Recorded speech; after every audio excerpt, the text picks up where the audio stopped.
心の水面へようこそ。生きていると自分の思い通りにならないことが多いですよね。なぜ自分の願いは叶わないのだろうかと思うことはありませんか。もしくは叶わない願いなら願いなど持たない方が良いのではないか。本当に私たちは幸せになれるのだろうか。そんな悩みを抱える人はぜひ最後までこの動画をご覧ください。あなたの心がすっと軽くなるかもしれませんよ。仏教の教えは私たちが真の願いを叶え幸福に至る道を示してくれます。今日はそんな仏教の世界を物語を通じて一緒に歩いてみたいと思います。ぜひお茶でも飲みながらリラックスして耳を傾けてみてください。昔々インドの小さな村に悟りの木と呼ばれる神秘的な木がありました。この木の下で願い事をすればどんな願いも叶うと言われています。村の人々はこの木を敬い多くの人が願いを込めて木の下を訪れていました。この村にはマヌシュという若者が住んでいました。マヌシュは貧しい家庭に生まれ日々の生活に苦労して育ってきた青年です。彼はいつも豊かな生活を夢見ていました。悟りの木の下を訪れてはいつかお金持ちになって贅沢な暮らしをさせてくださいと願い続けていたのです。しかしいくら願っても彼の願いは叶いそうにもなく彼の生活には何の変化もありません。悟りの木はそれを知ってか知らずか何も言わずに彼の前にそびえ立つだけです。どんな願いも叶うという言い伝えは誰かの嘘ではないだろうか。マヌシュは失望し自分の願いがなぜ叶わないのか深く悩みました。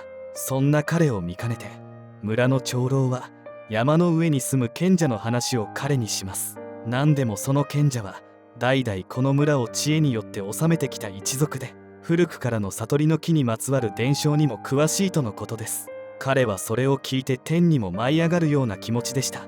早速その賢者に会いに行くことを決意します。もし賢者が願いが叶う秘密を知っているのならぜひともそれを教えてもらって彼の願いを成就させようと考えたのです。次の日の朝マヌシュは山への長い旅を始めました。彼は賢者から願いが叶うためには何が必要なのか、そして本当に必要なものが何かを学びたいと強く願っていました。険しい山道でしたが流行る気持ちが彼の背中を押してくれます。マヌシュが山を登り続け太陽が頂点に達した頃遠くに小さな山荘を見つけました。心地よい風が吹き鳥のさえずりが聞こえてくる場所です。彼は山荘の前につき恐る恐る扉を叩きました。すると木造りの扉が静かに音を立ててゆっくりと開きます。扉が開き目の前に立っていたのは穏やかな笑顔をした一人の老人でした。彼は久しぶりの客人に驚きつつもマヌシュを温かく迎えてくれました。こんなところに客人とは珍しい。もう何日も人には会っていませんでしたから驚きました。さあどうぞお入りください。老人はマヌシュを歓迎し中に招き入れました。部屋は荘厳な雰囲気に包まれていてマヌシュは直感的にこの場所が特別な意味を持っていることを感じました。マヌシュは改めて老人と向かい合い挨拶をしました。突然お邪魔してすみません。驚かせるつもりはなかったのです。私は麓の村で生まれ育ったマヌシュと申します。この山に住む賢者を探してこの道を登ってきました。恐れながらあなたがその賢者その人ではないでしょうか。マヌシュの問いに老人は少し照れた様子で、そのように言われると恐縮してしまいますね。賢者かどうかは分かりませんが確かに私には先祖代々受け継いできた知恵がございます。マヌシュは謙遜する彼の目の中に賢者の静筆な知性を見出しました。あなたこそ探し求めてきた賢者だと確信いたしました。私にはどうしても叶えたい夢があります。そのために悟りの木に日ごと祈りを捧げてまいりました。しかし一向に叶う気配すらないのです。あなたにはその願いを叶える秘密を尋ねに参りました。マヌシュはそのように告げると彼のこれまでのことを語りました。貧しい生い立ち、苦難の日々、そしていつかはお金持ちになって豊かな生活を過ごすという夢。賢者は彼をじっと見つめ穏やかに言いました。わかりました。ここまでこの山を登ってきたのです。あなたには特別に悟りの木の秘密を教えましょう。賢者がそう答えるとマヌシュは目を輝かせその秘密が何なのかを早く知りたいという思いを強めました。あの悟りの木は人々が言い伝えているように確かに願いを叶えてくれる神秘の木です。伝承によると、あの木は遥か昔に悟りを開いた御仏が人々の幸福を願って植えられたと言われています。これまでにもたくさんの人々の願いを叶えてきました。やはりそうなのですね。ですがそれではなぜでしょう。なぜ私の願いは叶わないのでしょうか。青年の切実な問いに老人は深くうなずき答えました。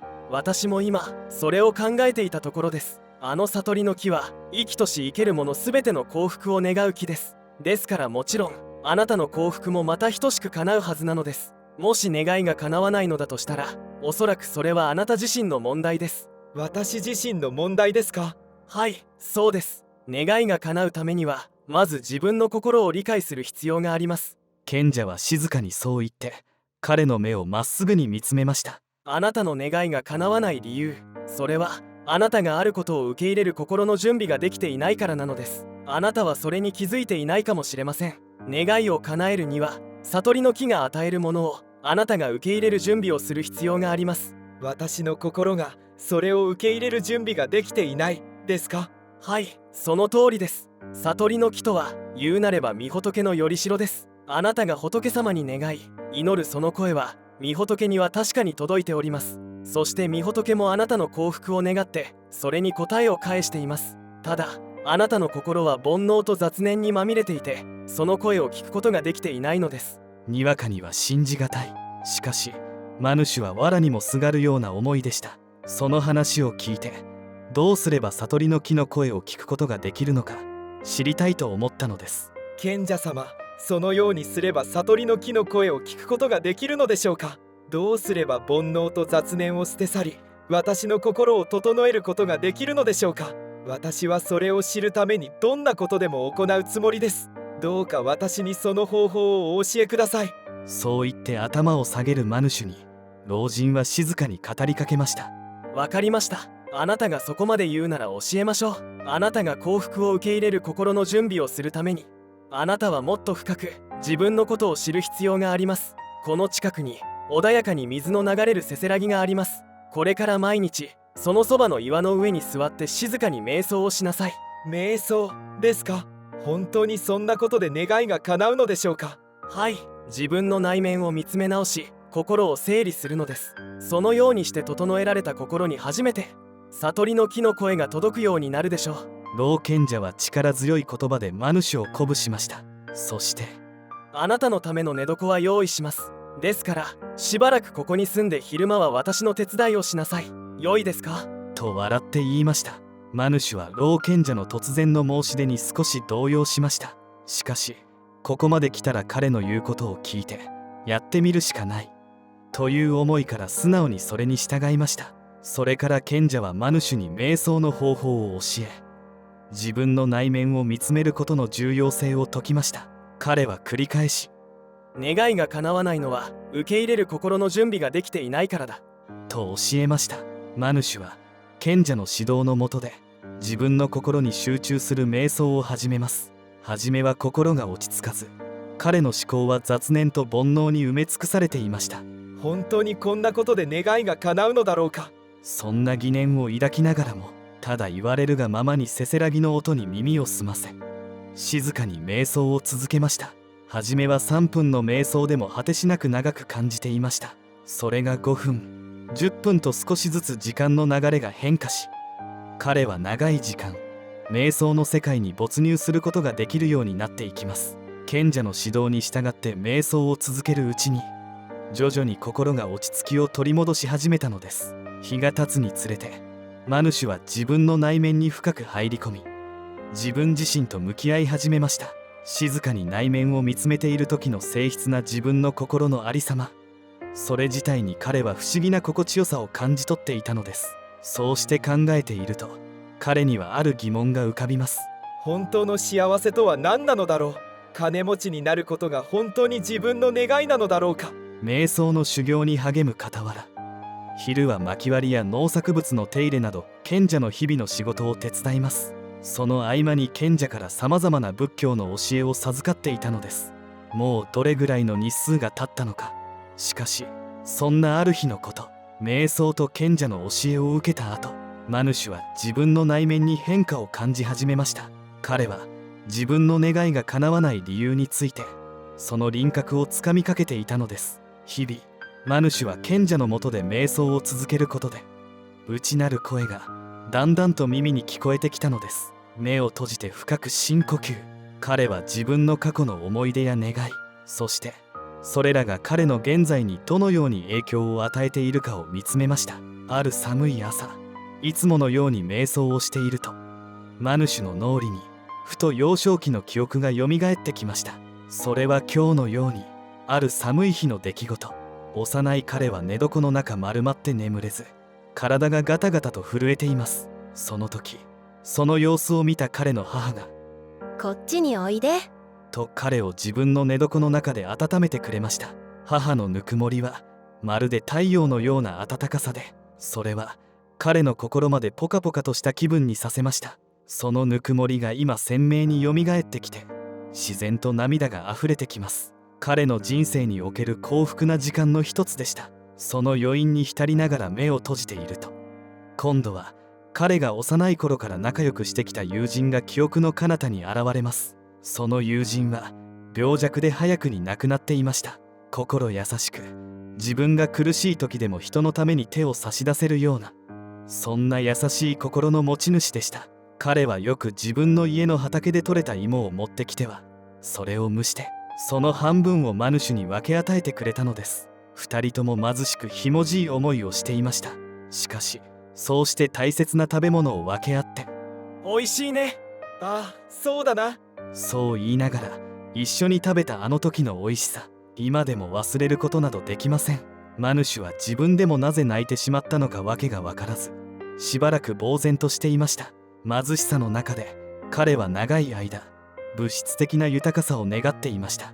しかしその本質的な幸せは家族との絆や友人との笑顔にあったことに気づいたのです。そしてそれと同時に彼自身の願いがなぜ叶わなかったのかを悟りました。精神的な充足よりも物質的な富を求めるようになっていた。そんな自分の姿を客観視することができるようになったのです。そうか、私の願いが叶わなかったのはただ私が自分自身の本当の願いに気づいていなかったからなのか。それは彼の中で大きな問いがはじけて消えた瞬間でした。彼はこれまで与えられてきた精神的な豊かさについて悟りました。そしてその瞬間に彼が抱いていた偽りの願いは消失したのです。賢者様、今私はなぜ自身の願いが叶わなかったのか、その答えを見出しました。マヌシュは澄んだ目で静かにそうつぶやきました。老賢者はその言葉を聞いて優しくうなずきます。どうやら真理へと至ったようですね。御仏はあなたが不幸になる願いを望みません。これまであなたの願いが叶わなかった理由、それは物質的な豊かさがあなたの幸福にはつながらないからです。あなたを真の幸福に導く聖願は常にあなたと共にあり、御仏はそれをあなたに繰り返し答えていたのです。今のあなたにはそのことが理解できるでしょう。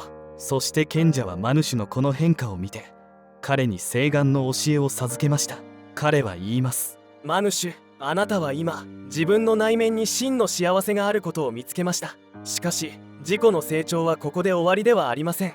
次にあなたは聖願を立てる必要があります。聖願ですか？はい、聖願とは御仏に誓いを立てその成就を願うことです。ただし真の聖願とは自分のためだけに願うのではありません。全ての存在が苦しみから解放されることを心から願うことなのです。悟りの木がそうであるように。マヌシュは注意深く賢者の言葉を聞きました。賢者は続けて言います。そしてこれからのあなたの聖願は自分自身だけでなく周囲の人々、さらにはこの世すべての生きとし生けるもの、そうすべての幸福を願うものでなければなりません。この聖願はあなたの行動と思考を導く灯台のようなものです。それはあなたが登るべき山の頂です。あなたはようやくあなた自身が登るべき山を見つけました。それは本当に素晴らしいことなのですよ、マヌシュ。マヌシュは深く感銘を受け賢者の教えを心に刻みました。彼は今自分だけの幸福ではなく全ての存在の幸福を願う新しい聖願を立てることを決意したのです。この聖願は彼の今後の道のりを導く強い光となりました。目指すべき山の頂が見えたのなら、あとはただ一歩ずつその道を歩むのみです。それはもう半分願いが叶ったようなものなのですよ。あなたはその生涯を通じてそれを完遂するでしょう。これからも怠らずにただ勤め励みなさい。このようにしてマヌシュは自分の新しい誓願を確立しました。それは自分自身の幸せを追求するだけでなく、他者の幸福にも貢献することでした。彼は自分の行動が周囲にどのような影響を及ぼすかを深く理解し、慈悲と共感を持って生きることに決めたのです。太陽が昇る頃、マヌシュは賢者に感謝を告げて山荘を出発しました。彼の胸には自分の経験と学びを共有し、他の人々にも真の幸せを見つける手助けをしたいという思いが根付いていました。マヌシュは山を降り、心に新しい誓願を抱きながら故郷の村へと戻ります。村に到着すると、彼はかつてとは異なる目で周囲を見渡しました。彼の心は平和で満たされ、周囲の人々への深い愛と共感に満ちていました。彼はまず、かつて自分が金持ちになることを切望していた悟りの木の下を訪れます。そこで彼は静かに木に触れ、感謝の意を込めて新しい願いをしました。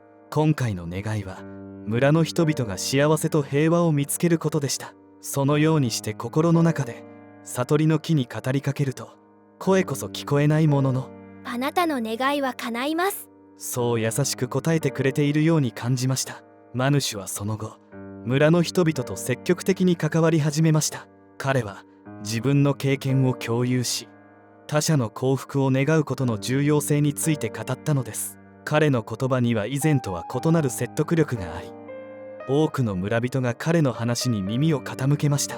彼は村の子供たちにも瞑想と心の平和を教え始めました。子供たちはマヌシュの教えに興味を持ち、彼らもまた内面の平和を探求し始めました。そのようにしてマヌシュの教えは村全体に穏やかな影響を及ぼし始めます。数ヶ月後、村の雰囲気は明らかに変わりました。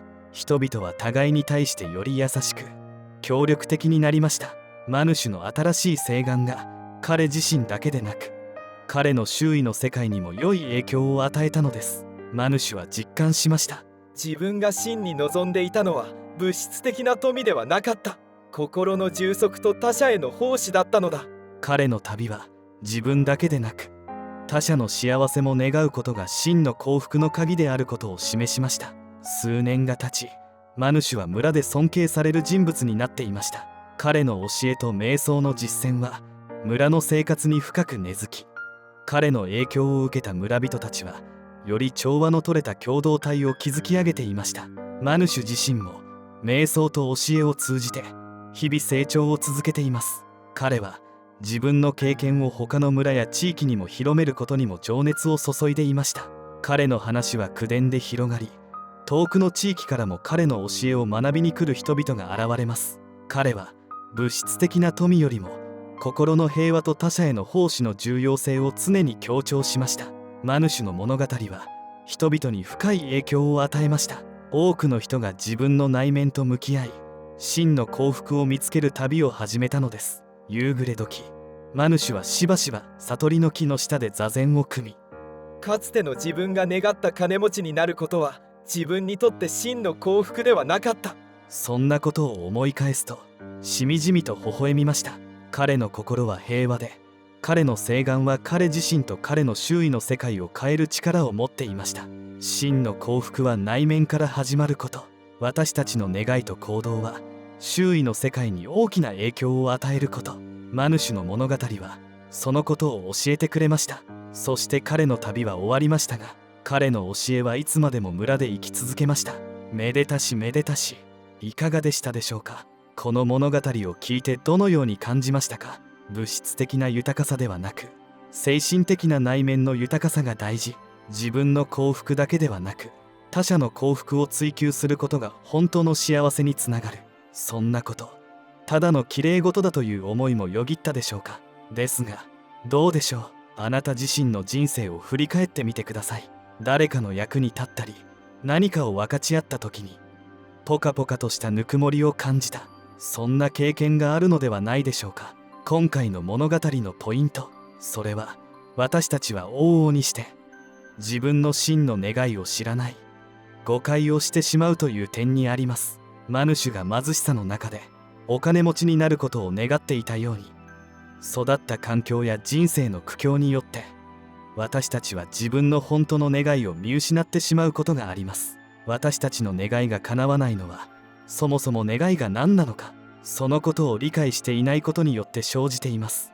逆に言うと、自身の真の願いを正しく理解し、その誓願を立てることができれば、すでにそのことは成就しているとも言えます。登るべき山を見つけ、その頂に向かって歩み始めたのであれば、いつかはその頂にたどり着くものです。このようにして真の誓願を立てた者は、その時点ですでに幸福だと言えるでしょう。仏様はあなたが不幸になる願いを望みません。もし今あなたが何か叶えたいことがあって、それが成就しない、そう感じるのであれば、それはきっとあなたを幸福にする願いではないのです。この世はさまざまな雑念と煩悩にまみれ、誰もがそのような誤りを犯してしまうものです。ですが真の誓願へ到達するための道は常にあなた自身の中にあります。マヌシュがたどった道のりのように、静かに瞑想する時間を作ることも良いでしょう。その一日一日の積み重ねが一つずつあなたの心の内を整えてくれることでしょう。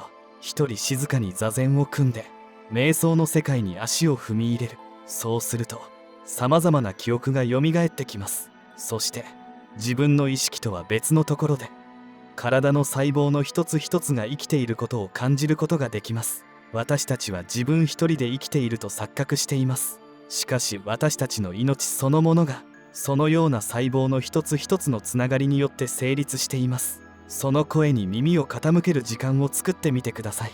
すでにあなたは生かされているのです。御仏は常にあなたを導いてくれているのですよ。マヌシュが悟りの木の声を聞いたように、それが確かに叶うという確信があなたも得られるようになることでしょう。それではご視聴いただきありがとうございました。高評価ボタンを押していただけますと制作の励みになります。お聞き逃しのないようチャンネル登録と通知オンをお願いいたします。